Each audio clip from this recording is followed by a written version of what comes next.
내년 졸업하는 대학 4학년들이 되게 힘들지 않겠어요? 코로나 다 겪었어. 금융위기 IMF 때처럼 취업 너무너무 힘들어져. 거기에 이제 금리도 높으니까 학자금 뭐 이런 거 상환에 대한 이제 부담들을 지고 있는 친구들은 또 지금 현재 금리 역전 현상이 일어나고 있다고 하는데 부동산이 제일 먼저 타격을 받죠. 고용까지 나빠지면서 경기를 더 원하지 않았던 사기가 되는 경우도 있죠. 자, 오늘보다 여유로워질 여러분의 내일을 응원하겠습니다. 함께 배우고 함께 부자 되는 미경 언니의 경제과외. 올해 초만 하더라도 이 정도는 아니었는데 그냥 이렇게 되게 가파른 산에서 쭈르륵 미끄럼을 타는 듯한 그런 느낌입니다. 근데 그 미끄럼도 여러 길을 동시에 탄 것 같아요. 금리라는 미끄럼틀, 환율이라는 것, 주식, 그러니까 집값 모든 것들이 지금 현재 요동치는 정도가 아니라 거의 추락하고 있다고 볼 만큼 되게 충격적인 상황이에요. 이 충격이 개인으로 가게 되면 각자는 충격으로 끝나는 게 아니라 각자 선택을 해야 되죠. 이 선택을 도와주실 분을 모셨습니다. 여러분 너무나 좋아하시는 홍신욱 박사님 모셨습니다. 안녕하세요. 네, 안녕하세요. 작가님 네. 반갑습니다. 진짜 요새 어렵죠. 모든 게 왜 이래요? 이게 트리플 약세라고 하죠. 주식, 부동산, 채권 다 너무 어려우니까 이게 트리플 약세 속에서 어떻게 해야 될지 참 고민이 많으신 것 같습니다. 여기서 이쪽으로 가면 여기 좀 나아야 되는데 다 가도 피할 데가 없는 상황. 네, 옴짝달짝 못하겠는 그런 상황인 것 같아요. 맞습니다. 어떻게 표현하시겠어요? 요즘 상황을. 이게 유사 외환위기죠. 뭐. 외환위기에 대한 정의가 두 가지인데 하나는 환율이 한 30% 오르는 거. 예, 그럼 맞죠.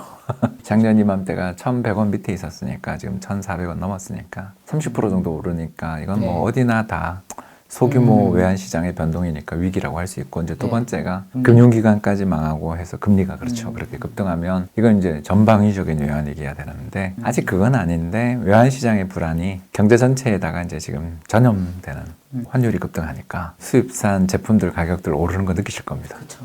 그게 이제 인플레이션으로 가고, 인플레가 가면 또 중앙은행이 가면 못 있거든요. 그래서 한국은행이 이번에 또 뭐 또 금리 예, 빅스텝 할 거라고 또 이야기가 많이 나오고 있으니까, 그러니까 미국 대비 우리나라 금리가 낮으니까 네. 한국은행도 금리 부담이 상당히 높아져 있는 상황인 거죠. 이게 지금 역금리라고. 예, 역전, 금리 역전됐다고. 역전. 뭐 이게 꼭 중요한 건 아닌데 미국이 0.75% 올리면 우리는 0.25나 0.5는 올려야 올려줘야 돼요. 박자는 맞춰야 되는 거죠.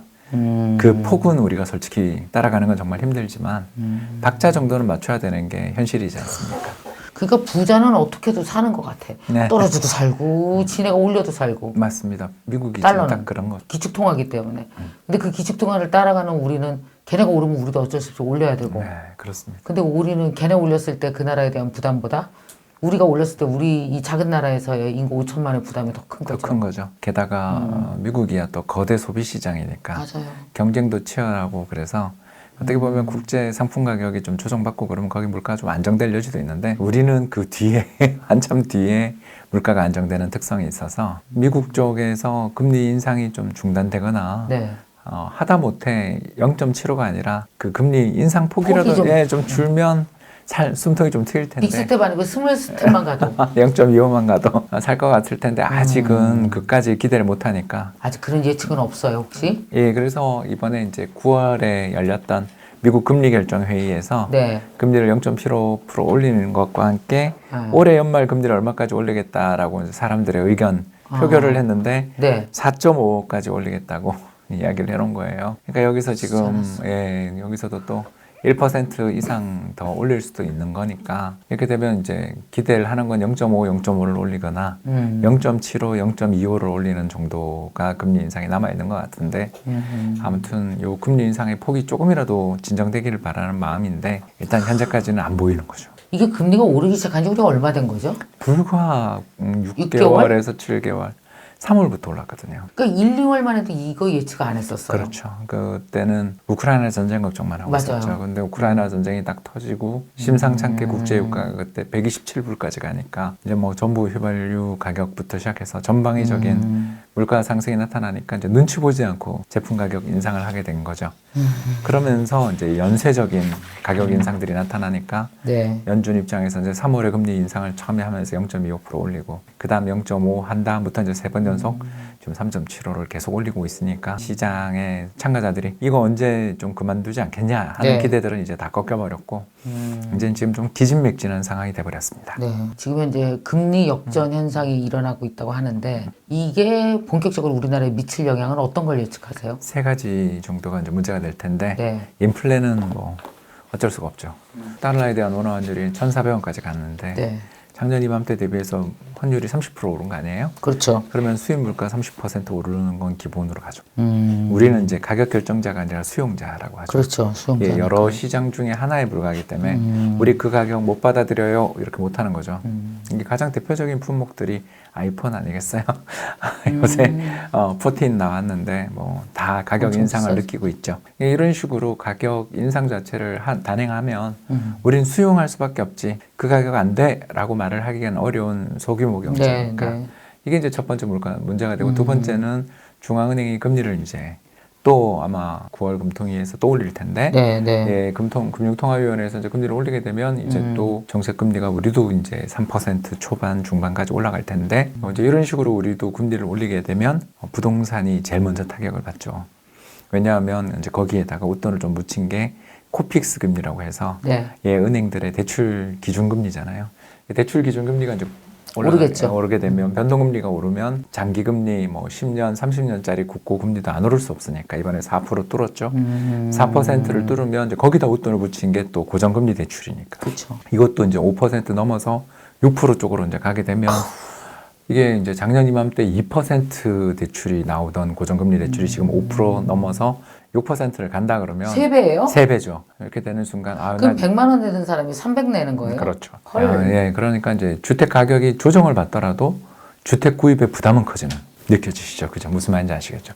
그러니까 집값은 빠지더라도 그거 정도 빠져가지고는 이 금리를 감당을 못하는 거죠. 그러니까 어차피 우리가 집을 살려면 대출을 얻어야 되는데 네. 빠진 집이 10% 빠졌는데 금리는 2배 올랐고 3배 올랐어. 이렇게 되는 거잖아. 예, 그러면 뭐 못 사죠. 못 사죠. 예, 그래서 최근에 부동산 시장에 나타나는 가장 큰 특징이 네. 거래 절벽인데 그 거래 절벽이라는 게 결국은 사겠다는 사람들이 적극성을 잃어버린 거죠. 잃어버렸죠. 예, 뭐 좀 싸게 되면 옛날엔 감사합니다 하고 샀다면 지금은 적극적으로 누가 팔고 급매물을 내놔야만 제한적으로 거래가 되는 시장인 거죠. 금리가 비싼 만큼을 떨어뜨려야 되겠네요. 그렇죠. 가격을. 그러니까 10% 정도 떨어뜨리면 고민할 거고 한 20%는 돼야 그러네. 적극성들을 띠고 그러니까 이제 일부 지역 기준으로 해서 보면 작년에 기록했던 역사적인 최고가 대비해서 한 20% 정도 떨어진 급매물도 나오는 게 현실인 거죠. 물론 안 그런 지역도 있어요. 그러니까 네. 강남의 또 인기 지역들은 신고가 행진을 계속하는 아파트들도 있지만 이제 그 3,000세대, 4,000세대 이상 되는 저희들이 흔히들 이야기하는 선도단지 네네네. 예, 그런 지역은 아무리 그렇게 해도 네. 거래량들이 좀 있는 지역들은 확실히 떨어진 호가에 체결돼 버리는 경우들이 있으니까 네. 요게 또 신호를 주죠. 주변에 야 이제 떨어진다 이렇게 그냥 고기보다 여기가 좋아 이렇게 되는 거죠. 그럼 또 사람들은 또 더 떨어지면 살려고 안 사고 있을 그렇죠. 거고. 그러니까 이거가 중단되려면 금리가 진정돼야 되는데 금리 진정이 안 되니까 연쇄적으로 부동산. 근데 부동산 안 좋으면 사실 네. 우리 내수 경기는 너무 힘들거든요. 이삿짐 센터부터 시작해서 인테리어에 부동산 중개하시는 분, 건설사분들, 건설 기자재, 뭐 시멘트 같은 그 것들. 카테고리가 엄청 큰 그 예, 그렇죠. 산업이잖아요. 산업이더라고요. 그래서 전체 맞아요. 우리 경제에서 차지하는 비중은 그래도 뭐 15%, 20% 정도 이쪽이지만 이게 그 고용이 많은 산업들이어서 오케이. 여기서 연관돼 있는 고용도 많고 그러기 때문에 우리나라 고용 상반기까지는 되게 좋았는데 네. 이제 이렇게 되면 하반기 내년으로 가면서 고용까지 나빠지면서 경기를 더 악화시키는 결과를 가져올 것으로 보여집니다. 이게 금리가 올라가면 기업, 직장인하고는 어떻게 연관이 될까요? 직장인들은 상대적으로 그래도 나은 편인데 그래도 작년에 무리한 분들이 이제 큰일 나겠죠. 작년에 마이너스 통장 만들 때 3% 정도 이자만 주면 되던 게 오케이. 올해는 5, 6% 이상으로 2배지. 올라가게 되는데 만약 그걸로 갭 투자를 했다면 이제 큰일 나는 거죠. 대출 금리가 올라갈 때 주택을 담보로 해서 돈 빌려주는 것도 5%, 6%를 원하는데 전세자금 대출이 떨어지기는 어렵잖아요. 그러니 기존 전세를 그대로 유지하기 위해서 전세 대출 만기를 연장하러 갔을 때 금리 2, 3% 오르는 건 일도 아닐 거고 심지어 4% 오르는 데도 있으면 이 사람 입장에서 이 금리를 더 주고 대출을 연장하느니 월세로 가자. 조정은 느리게 이루어져요. 그쪽 조정은. 오케이. 부동산 시장이라는 게 자 오늘부터 전부 다 우리는 전세를 월세로 전환할 때 예를 들어서 1억짜리 전세를 살던 걸 연간 300만 원이에요 하던 걸 오늘부터 400만 원 이렇게 못 하거든요. 주변에 눈치 보면서 따라갑니다. 그런 일들이 종종 벌어지기 때문에 월세는 아직 좀 찾아보면 발품을 팔면 월세도 있고 또 두 번째 문제가 뭐냐면 전세 사기. 예, 이게 요새 주택 보증이라는 HUG라는 곳이 있는데 네. 여기서 보증해줬던 것들의 한도도 거의 다 찼고 아하. 예, 64조 원인가까지 아마 보증이 될 텐데 그게 거의 다 찼어요. 여기다가 또 역전세난이 나면 결국 투자자들이 사기꾼이 되는 경우도 생기는 거잖아요. 원하지 않았던 사기가 되는 경우도 있죠. 전세금을 주지 못하는, 그러니까 돌려주지 대신 못하는 물어줘야 경우. 되니까 이제 한도도 더 축소되고 보수적으로 할 수 있고 작년 또 문재인 정부 때 기억나시겠습니다만 서울주택 보증이라는 곳 또는 서울보증보험 뭐 이런 데서 그 좀 고가 전세 보증해 주던 걸 또 못 하겠죠. 그러니까 이렇게 되니까 이제 전세 사는 사람 입장에서 무섭거든요. 집값이 전세 밑으로 내려오면 이거 큰일 나는 거 아니냐.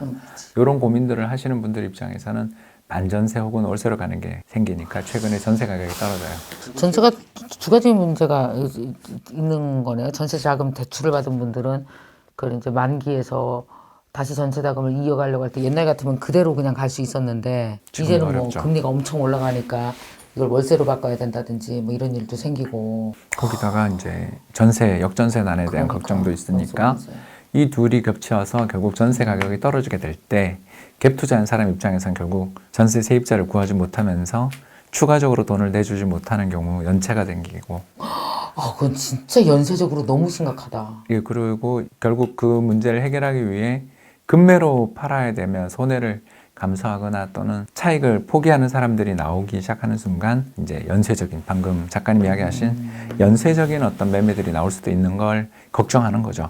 지금 아직은 안 나왔겠죠. 우리가 이제 3월부터 시작됐다고 생각하면 한 6개월은 버티고 있는 걸 그렇죠. 수 있잖아요. 이게 본격적으로 언제부터 이런 현상들이 수면으로 떠오를까요? 내년 상반기로 봅니다. 내년 상반기가 너무 힘들겠구나. 예, 그 둘 다 힘든 거죠. 첫 번째는 뭐 미국 금리가 그때까지는 오를 것 같으니까 연초까지는 오를 것 같고 두 번째는 경기 여건이라는 게 후행하잖아요. 그래서 이제 내년 졸업하는 올해 이제 4학년생들이 4학년들이 대학 4학년들이 되게 힘들지 않겠어요? 올해 4학년 정말 너무 불쌍한 게 코로나 다 겪었어. 맞아요. 그리고 나왔는데 지금 이게 거의 2008년 금융위기 IMF 때처럼 취업 너무너무 힘들어져. 거기에 이제 금리도 높으니까 학자금 뭐 이런 거 상환에 대한 이제 부담들을 지고 있는 친구들은 또 우리 요새 식당 가면 서빙 로봇들 돌아다니는 거 보면서 이게 다 일자리 사라진 거라는 거 알잖아요. 그걸 느끼고 있는 상황에서 여기에 졸업 이후에 취업에 대한 고민들도 있고 학자금 대출 상환에 대한 이제 부담들도 높아질 거고 또 경기도 나빠지는 상황에 취직하게 되는 친구들이 있으니까 내년 우리 정부의 정책들이 조금 이 상황을 받아들여야 되는데 현재까지 만들어 놓은 9월에 원래 예산안이 나오거든요. 근데 이게 되게 긴축적이라는 이야기 들으셨죠? 네, 들었어요. 예, 그 브레이크를 걸었거든요. 그래서 그때 이 예산안을 만들 때만 해도 이건 예상 못했기 때문에 벌어진 일이죠. 그러나 이제 내년에도 또 이러다가 추가 경정 예산이라고 이제 본 예산에서 편성돼 있는 돈으로는 도저히 경기를 대응 못하면 추가적인 예산을 편성해야 되는 일이 벌어질 수도 있는 아무튼 어려운 여건인데 정부 정책은 이제 이번에 투기과열지구 일부 해제한 정도에 불과하니까 부동산 쪽에서 불어오는 게 내년 상반기에 문제가 될 거고 이제 두 번째가 우리가 이제 전세 이야기를 하다 왔으니까 그 전세에 대해서 버티고 버티다가 연체가 되기 시작하면 그게 이제 경매로 넘어가죠. 근데 최근에 8월달 경매 통계를 보는데 경매에 나오는 물량들이 늘어나고 있어요. 그리고 작년 이맘때만 해도 서울의 아파트 경매를 보면 118% 정도에 낙찰됐어요. 그러니까 10억짜리 집이라고 감정평가되면 11억 8천, 11억 9천에 낙찰됐는데 이번에 8월에 낙찰된 거는 이제 드디어 9억 초반에 낙찰됐더라고요. 네, 그러면 사람들 입장에서 경매로 이제 가지 시장에서 사지 않으려고 하는 사람들도 있을 것 같고 일단 요새 분위기는 1차는 유찰되는 분위기로 가고 있으니까 2차까지 가면 거기서 또 20% 깎잖아요. 그러니까 그런 식으로 시장이 지금 부동산 시장이 먼저 움직이는 게 경매 시장인데 경매는 확실히 물량 느는 게 보입니다. 자, 그럼 이게 예를 들어서 이제 기업에도 영향을 미치게 되면 인적 쪽에 대해서 뭐 구조조정을 한다라든지 이런 움직임들은 안 보이나요? 그래서 어때요? 아직은 아닌데 미국에선 본격화되고 있으니까 예, 뭐 갭이라든가 타깃 그리고 심지어 테슬라 같은 회사들도 구조조정하는 걸 우리 뉴스로 들었잖아요. 어마어마하게 하더라고요.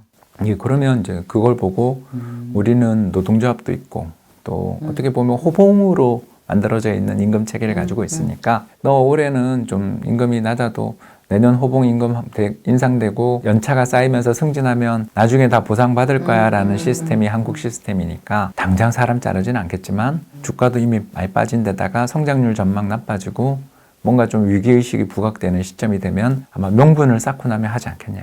그리고 기업들 입장에서 특히 이번에 나올 구조조정이라든가 이런 게 상당히 강할 거라고 저는 보는 이유는 90년대 초반에 금융 자유화, 금리 자유화 하면서 그리고 그때 자동차 회사들 경쟁도 치열해서 90년대 초반에 뽑은 사람들이 되게 많잖아요. 저도 93년 입사자이긴 합니다만 그때가 취업 지금 시장이 나이가 이제 한 50대 중반. 아, 그러면 뭐랄까 예, 그러니까 희망퇴직 이런 게 되게 희망퇴직을 많아져요. 어마어마하게 받을 것 같아요. 그분들이 또 연봉도 높으니까 기업들 입장에서는 야 이거 경기도 안 좋은데 공장 세워도 돼 또는 점포 세워도 돼 파업해 이렇게 나올 수도 있는 여건이잖아요. 그래서 지금은 노사의 관계에서 보면 노동조합 쪽이 좀 약하니까 그럼 이게 뭐가 문제가 되냐면 이렇게 집안으로 봤을 때는요.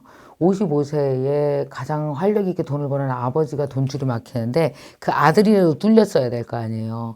근데 그 아들들의 일자리가 불안하니까 집안에 되게 중요한 돈을 벌어야 될 세대, 두 세대가 막히게 되는 경우도 있어요. 네, 파이프라인이 꽉 막히는 그런 기분이 되겠죠. 제가 30년 강의하는 동안 IMF도 있었고요. 강의하자마자 얼마 안 돼서 97년도 있었고, 그다음에 조금 있다가 뭐 그 2008년도도 있었고, 그 중간중간에 경기가 안 좋았을 때가 있잖아요. 공통사항 뭔지 알아요? 경기가 안 좋으면 100% 여자들이 일하러 나와요. 근데 건강하지 모르죠. 않으시면 또 문제가 되니까. 저희 어머님도 진짜. 저희 집이 좀 어려웠을 때 일하시다가 쓰러지셨거든요. 편찮으신데 자식들 때문에 아직 취직도 못한 자식들 때문에 무리하시다가 쓰러졌던 기억이 제가 뭐 저도 50대지만 살아오는 동안 제일 힘들었던 시기가 바로 저도 그때였거든요. 근데 회사를 막 취직한 상황인데 어디 어머님 편찮으셔서 고향에 병원에 누워 계신데 그 휴가 내겠다 소리를 못 하잖아요. 옛날 분위기에서. 그래서 토요일 날 이렇게 내려가서 그냥 병실에서 하염없이 울었던 기억이 참 저도 지금 생각이 많이 나는데 아우, 그러셨구나. 그래서 이제 악착같이 돈도 모으고 자수성가. 자수성가 흑수저들이 뭐 원래 멘탈이 꺾이면 답이 없는데 버텨내면 그 뒤에 네. 진짜 플래티넘 멘탈이 되거든요, 여러분. 그래서 이런 시기에 정말 저는 김미경 선생님 방송이 참 중요한 역할을 할 거라고 생각하고요. 아, 그랬으면 좋겠어요. 예, 정말. 이걸 이겨내기 위해서 일단 근데 대책 없이 그냥 얇은 후드 입고 나갔다가 한파가 몰아닥치면 큰 병이 나오지만 집에 있는 얇은 옷들이라도 여러 개 입고 나가면 대비가 되고 또 어떻게 보면 거기서도 일자리를 잡을 수 있는 것처럼 그냥 좋아질 거야, 마냥 좋아질 거야 라고 생각하기보단 현실을 파악하고 대응책을 찾고 또 약간 이럴 때는 한파를 일단 이겨낸 다음에 그 다음에를 또 대비하는 게 낫지 않냐 이런 이야기를 마음 아프지만 해야 되는 시기 같습니다. 금리, 환율, 숫자가 아니고 이게 진짜 체감 경기로 나한테 이미 완전히 다가와 있는 상태잖아요. 6개월 전만 하더라도 그냥 기사인 줄 알았어요. 신문기사. 설마 하다가. 특히 전쟁이 남의 이야기인 줄 알았죠. 그치, 정말 남의 이야기인 줄 알았더니 올해 상반기에 있었던 남의 이야기가 다 내 이야기가 지금 이제 현재 이 겨울을 맞이하면서 당하고 있거든요. 그래서 이런 불황의 시기를 지내는 여러분께 뭐 용기가 되는 한마디 좀 해주시면. 한파가 몰아닥칠 때 그때 대한소환 그러잖아요. 절기라는 게 있습니다. 마찬가지고요. 저희들 이코노미스트 경제분석가들도 이 한파의 끝이 언제인가를 측정하는 도구가 있는데 그게 실업률이에요. 근데 우리나라 실업률은 솔직히 소용이 없고요. 안타까워요. 우리나라는 아시는 것처럼 실업자가 됐다고 해서 받게 되는 혜택들이 그렇게 많지 않다 보니까 실업률 통계라는 것 자체가 좀 저평가돼 있고 좀 낮게 측정이 되는데 선진국들은 그런 거 없이 바로 실업수당 받으러 가기 때문에 실업자 통계가 잘 나오는데 현재 미국 실업률이 3.5에서 3.7밖에 안 되는데 이 상황에서는 중앙은행이나 정부나 한가해요. 인플레가 더 중요하다고 이렇게 이야기할 수밖에 없는데 최근 들어서서 징후가 나타나고 있어요. 실업률이 이제 조금씩 오르기 시작했거든요. 이게 한 5%선 정도를 돌파하면 그때부터 중앙은행 금리 인상이 멈추고 경기 부양으로 돌아섭니다. 즉 최고로 추울 때 그때부터 갑자기 저 멀리에서는 봄바람이 물론 산 너머에 있는 봄바람이지만 불어오기 시작하거든요. 그 시기가 언제냐? 저희도 알 수 없죠. 그러나 최근에 나온 통계들 8월달 통계 정도만 본다면 이제 오르기 시작했기 때문에 한 반년, 1년 정도는 시간이 걸릴 것 같아요. 그러나 그때 이후에는 또 이 실업률이 올라간 거에 대해서 모두 다 신경을 쓰고 임금 올려달라는 소리 안타깝지만 못하게 되는 시기가 올 때는 이게 또 반전이 이루어집니다. 언제 그랬냐는 듯이 또 경기 좋아지는 걸 느끼는 때가 올 수 있어요. 그게 저는 빠르면 내년 하반기라고 보는데 아직은 안 보이죠. 그러니 우리 입장에서는 두 가지 방법이죠. 첫 번째는 마음의 대비, 그리고 두 번째는 흘려 듣지 마시고 경제 지표들, 경제 뉴스들이 나올 때 미국 실업률이 급등했어요 라는 게 오히려 지금은 호재가 될 수 있고 희망의 자락을 잡을 수 있는 시기가 아닌가 생각됩니다. 정말 이 체감 경기가 너무너무 안 좋고 우리 집의 집값, 내 월급, 내 직장의 문제 막 이런 게 정말 코앞으로 다가오고 있는 것 같아요. 자, 그런데 여러분 뭐 지난 30년, 40년, 50년 뭐 이것만 겪었습니까? 세상 이거보다 더 힘든 것도 겪으셨으니 여러분 잘 지나칠 수 있을 겁니다. 박사님 말씀대로 이제 세상 흐름에 대해서 특히 이제 뉴스에 대해 경제 뉴스에 대해서 귀를 기울이면서 좋은 선택 여러분 꼭 하셨으면은 좋겠습니다. 자, 그리고 이제 두 번째 요 이야기로 좀 들어가 볼 텐데요.